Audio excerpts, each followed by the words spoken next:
Toxic motivation കൊണ്ട് ഇപ്പൊ ലൈഫിൽ ഒരു പ്രശ്നത്തിൽ വന്നിരിക്കുകയാണ്. അയ്യോ തീർച്ചയായിട്ടും. അയ്യോ ഓർമ്മിപ്പിക്കല്ലേ പൊന്നെ. ഇന്നലെ എന്നോട് സംസാരിക്കുമ്പോൾ പോലും എനിക്ക് ജീവിതം ഇനി വേണ്ട, ഞാൻ ജീവിതം അവസാനിപ്പിക്കാൻ പോവാണ് ചേച്ചി എന്ന് പറഞ്ഞ് കരയുന്ന ഒരാളെയാണ് എനിക്ക് കേൾക്കാൻ പറ്റിയത്.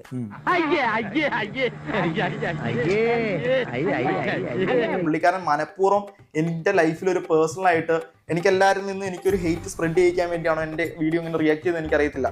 I'm living in a flat. I'm in Chennai. Why are you disturbing my peace? എനിക്ക് പോലീസുകാരന്മാർ വരെ ഫാൻസ് ഉണ്ട്. പിന്നെ എന്തുകൊണ്ട് ഈ ഷസാമിനെ ഇഷ്ടപ്പെടാത്ത കാരണം എനിക്കറിയത്തില്ല.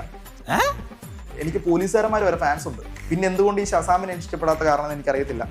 എടാ നീ ശരിക്കും മണ്ടനാണോ അതോ മണ്ടനെ പോലെ അഭിനയിക്കാണോ? തൊടുപുഴയിലെ 2 സർക്കിളിന് നിന്നെ ഇഷ്ടമായതുകൊണ്ട് ഷസാമിന് നിന്നെ ഇഷ്ടപ്പെടണമെന്നില്ല കുട്ടാ.